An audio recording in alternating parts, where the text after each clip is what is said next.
bienvenue si vous nous rejoignez, qu'ils sont dissipés, je peux vous le dire.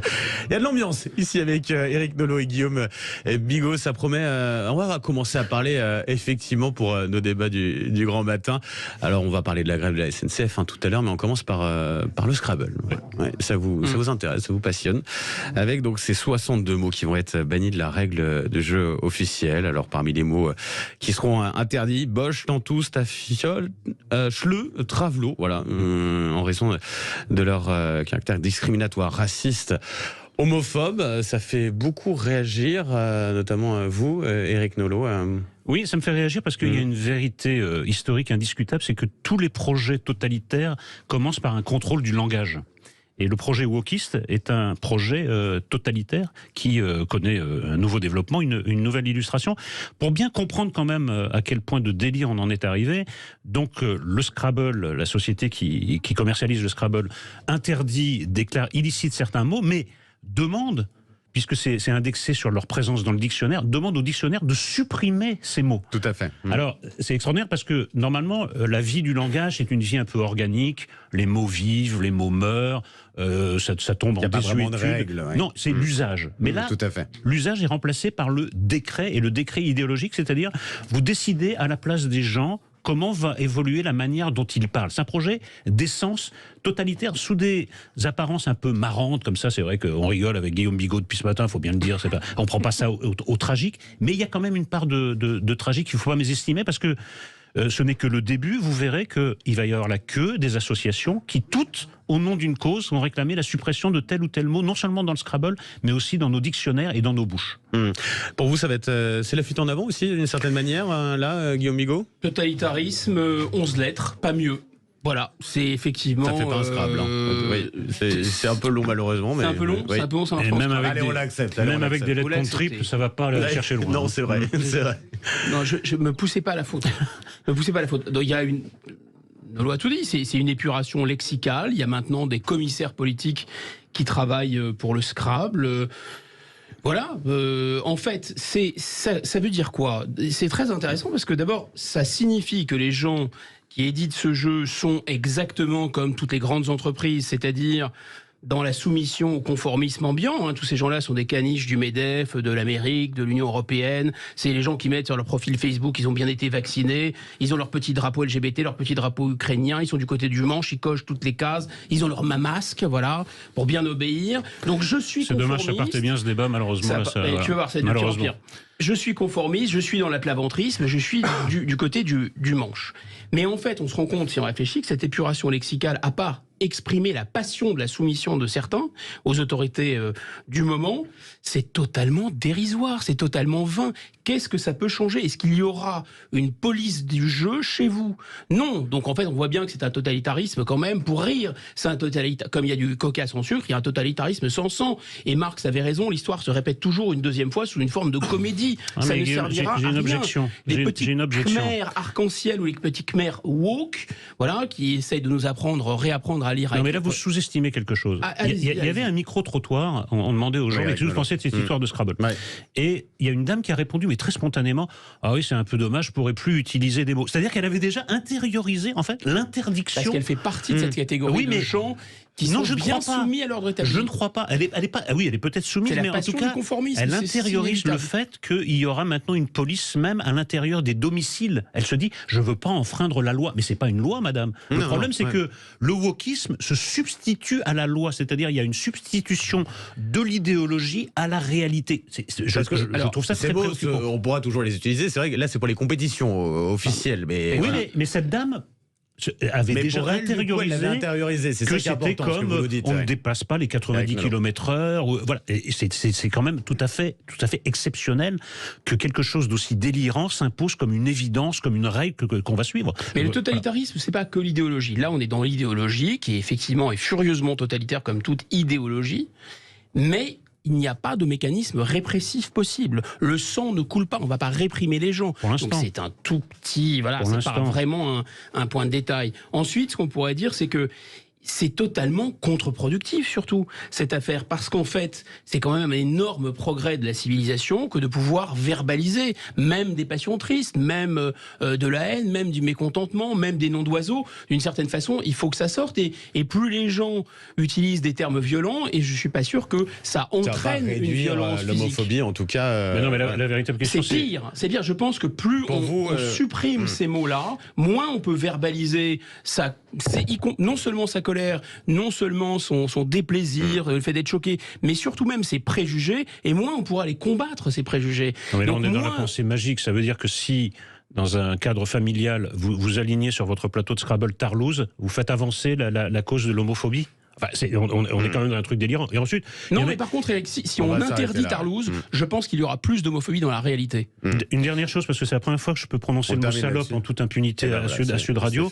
La dernière fois. Et vous l'avez fait avant que je prévienne c'est vrai. les enfants. Je pensais pas être balancé. Leurs oreilles. Je pensais pas être balancé. Et ça, c'est très mal. C'est très mal. Mais simplement, dans les dictionnaires, salope, parmi les sens qui sont retenus, il y a féminin de salaud. Ça veut dire qu'en toute logique, il faudrait aussi interdire salaud. Vous voyez qu'on entre dans une logique complètement délirante d'épuration. Oui, mais là, il y a trop de boulot. Ça permet aussi de savoir qu'il y a 16 000 joueurs de Scrabble professionnels, en tout cas, qui jouent en compétition en France. Voilà, donc, merci le buzz. Chiffre intéressant.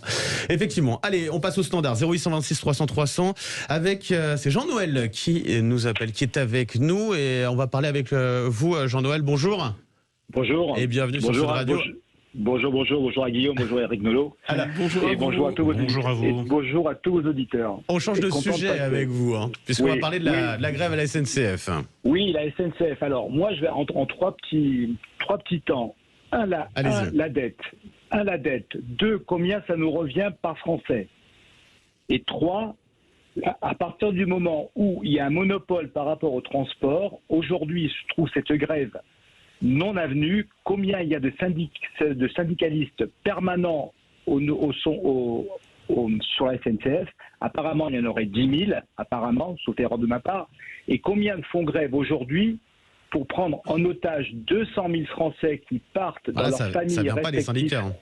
Ça vient pas des syndicats, ça vient en tout cas de personnes qui sont syndicalistes. Ça vient de la base. Ça vient de la base peut-être, mais indirectement, les syndicats sont derrière aussi. Oui. Et cette fois-ci, on prend 200 000 Français qui partent pour les fêtes de fin d'année, les fêtes de Noël, réveillonner en famille, dans leur famille respective, c'est tout à fait normal, aux 4 coins de la France. Et je trouve ça, moi, un petit peu osé de faire ça en cette période économique dure que nous vivons depuis 2020 par rapport à ça. Et le retour qu'ils vont en avoir, déjà à la SNCF, ils ne sont pas très bien vus par rapport à ce qui se passe par rapport au coût français, parce que sauf erreur de ma part, le coût de chaque Français pour la SNCF, ça revient à 800 € à peu près. Il y a à peu près 16 milliards qui doivent la SNCF par rapport à chaque Français. Et ce que je veux dire par là, c'est que faire grève, les négociations, oui, bien sûr, il est tout à fait normal. Par contre, il y a un temps. Il y a un temps pour le faire, il y a des moments pour le faire, et c'est pas en cette période de Noël de prendre les 200 000 Français en otage. Et surtout, combien ils sont à faire grève. Jean-Noël, ils ont jusqu'à midi, en l'occurrence, pour prendre une décision, savoir s'ils acceptent ou pas les propositions de la direction. 720 € de prime au lieu de 600 pour les contrôleurs. 200 embauches, on attend toujours. En tout cas, c'est cuit pour ce week-end. Ça sera surtout pour le week-end du Nouvel An. On verra si ça change ou pas quelque chose. Guillaume Bigot, pour réagir à ce que disait Jean-Noël. Merci à vous, Jean-Noël. Ce mouvement spontané qui est né avec les contrôleurs et tout ça, ils sont moralement indéfendables. C'est inacceptable de prendre en otage les familles. Il y a une trêve de Noël, c'est un moment un peu sacré où des gens, des enfants, des parents, des grands-parents, des vieux peuvent pas se réunir. C'est le seul moment de l'année. Saloper ça pour des hausses de salaire, quelles qu'en soient les raisons, c'est vraiment, ça ne va pas. Il y a quelque chose qui tourne pas rond. Au cours des 20 dernières années, il y a eu 14 mouvements de grève à la SNCF en décembre. Donc je pense que tout est dit là. Et en fait, effectivement, ils ont des revendications justes, mais c'est pas la bête humaine non plus. Ils sont pas dans des conditions inacceptables. Enfin, on n'est plus autant de cela. Pour autant, moi, je pense qu'un train peut en cacher un autre. C'est-à-dire que on est en train de déglinguer le service public, comme on a déglingué le service public toute la filière électronucléaire. On en voit les conséquences. Et on est en train de déglinguer le rail. Tout ça, c'est toujours la même folie de privatisation européiste. Ça a été fait dans 10 pays différents. Les résultats sont toujours les mêmes. Quand vous ouvrez le rail à la concurrence, vous avez plus d'accidents, vous avez des prix qui augmentent de billets, vous avez des lignes qui ferment, vous avez du chômage qui se développe. C'est une catastrophe. Et là, évidemment, ils sont très contents, ceux qui veulent privatiser. Ils se frottent les mains en Éric disant, Nolot. regardez, il est temps vraiment de se Éric débarrasser Nolot, de la SNCF. Enfin, avant de revenir sur la privatisation, prononçons le mot qui convient, à mon avis, cette grève est indigne. Elle est indigne pour 3 raisons. D'abord, l'objectif principal, c'est de compliquer ou d'empêcher les retrouvailles des familles pendant la fête familiale par excellence qu'est Noël. Deuxième indignité, c'est que le reste du temps, en dehors des périodes de fête, la SNCF se caractérise par des retards très importants et très fréquent. Et la dernière indignité, il y en a d'autres, enfin je m'arrêterai là, c'est le double jeu des syndicats, qui, eux, ne veulent pas faire grève, mais en déposant un préavis, valident, légalisent la grève de là-bas. Donc là, on est dans le double discours. Et excusez-moi, ça n'a rien à voir avec la privatisation. La privatisation, qui à mon avis, d'ailleurs, là je suis d'accord avec une fausse piste, mais là, la privatisation, elle est absolument embryonnaire en France. D'ailleurs, ça ne marchera pas parce que la privatisation ne pourra concerner que les lignes les plus rentables. Donc, de toute façon, ça ne changera pas le problème. Oui, mais cette logique de rentabilité, avant même la privatisation et l'ouverture à la concurrence auquel a poussé Bruxelles, elle était déjà forcée. Elle était déjà forcée. Je me pose une question. Est-ce que le véritable enjeu de cette grève, c'est une négociation sur les salaires, sur les conditions de travail, ou est-ce qu'on n'a pas affaire à autre chose, c'est-à-dire à de la radicalité pour de la radicalité? Pour des gens qui disent les syndicats ne nous représentent plus, il y a un peu un côté gilet jaune. Il y a un côté gilet jaune. De toute façon, et en fait, on veut foutre. Le bordel, on va s'arrêter là. Je pense que c'est encore autorisé par le Scrabble. Mettre la pagaille. On veut mettre la pagaille simplement pour des raisons de radicalité et au fond, le débouché. Et juste en un mot, le gouvernement commence à négocier le 22 et 23 décembre au sujet d'un préavis qui a été déposé début décembre. Mais comment est-on gouverné? Où est passé le sens de l'anticipation? On l'a pas prévu. Voilà. Merci beaucoup, Éric Nolot. Merci beaucoup, Guillaume Bigot. Bonne fête à vous deux. Et 8h57. Bon courage à ceux qui prennent le train. Sud Radio. Effectivement, bon courage si vous avez prévu de prendre le train ce week-end. Dans quelques instants, c'est Valérie Expert que vous allez retrouver. Mettez-vous d'accord. Un grand merci en tout cas à toute l'équipe du Grand Matin de Sud Radio qui a bossé toute la semaine. Moi, je vous souhaite un joyeux Noël. Et à lundi matin, ce sera avec Marilyn Hérault. Très bonne journée avec Sud Radio.